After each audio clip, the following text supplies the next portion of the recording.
Thank you, Chairperson. Voorsitter, in 'n samelewing waar daar werklik gelyke geleenthede en gelykheid heers, sal hierdie departement nie nodig wees nie. In a society where every department and private business have performed their due diligence and ensured true empowerment through training and development of women, youth and persons with disabilities, this department would be excessive. And this should be the dream, this must be our goal. But alas, ons is in 2020. Geslagsgeweld vier hoogtyd. Die Nasionale Jeugontwikkelingsagentskap maak steeds soos hy lus het, sonder ware ondersteuning aan die jeug, en ons persone met gestremdhede word steeds behandel asof hulle melaats is. This department's budget has decreased, while the pressure to perform its mandate during this pandemic has increased. I do not know how this department, even with adjusted targets and reprioritized funds, will be able to scale this mountain before it. Furthermore, if there is no political will to do anything, nothing will happen once more. Voorsitter, geslagsgeweld is baie genoem en word baie bespreek. Die president het dit selfs 'n prioriteit geklassifiseer. Daar is miljarde rand daarvoor begroot en menige komitees saamgestel. Maar 10 maande later en daar is steeds niks daarvoor te wys nie. Met hierdie in ag genome, wil ek graag op 'n ander prioriteitsarea van die departement fokus, wat ook min tot geen aandag geniet, tensy dit is om 'n teiken aan te haal.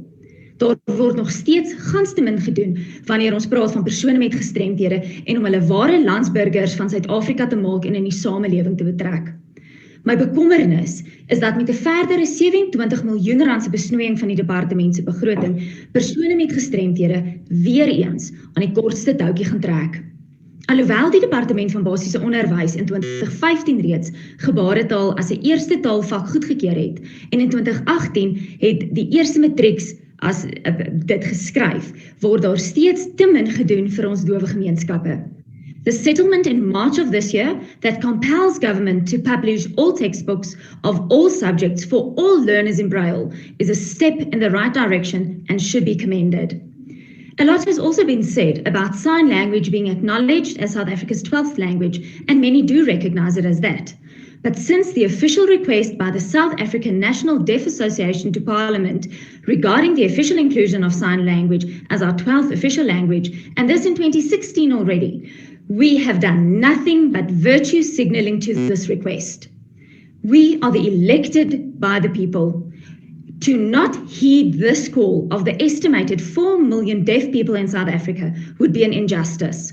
And I beg my fellow members of the 6th Parliament, let us be the Parliament to add a 12th official language. Voorsitter, die minister van Arbeid wil met sy nuwe billike indiensnemingswetgewing nuwe sektorspesifieke teikens, met ander woorde quotas vir persone met gestremdhede en vrouens daarstel. These quotas are, however, only cosmetic in nature and do not promote an equal opportunity society. En die minister moet vir my beantwoord, in hoeveel staatsdepartementkantore werk die huisbakke? In hoeveel staatsdepartementkantore is daar veiligheids- en ander nodige maatreëls vir persone met gestremdhede? En hoe dink ons gaan ons persone met gestremdhede nie verder uitsluit en as tweede-rangse burgers laat voel, as ons nie eers aan hulle basiese behoeftes kan voldoen nie? Quotas gaan hierdie nie aanspreek nie, die basiese gaan. The time has come that this department stops addressing issues en hulle moet op 'n weg kruip agter die skynbeeld wat hulle wil vertoon. Thank you very much. Voorsitter, Thank you, Honourable.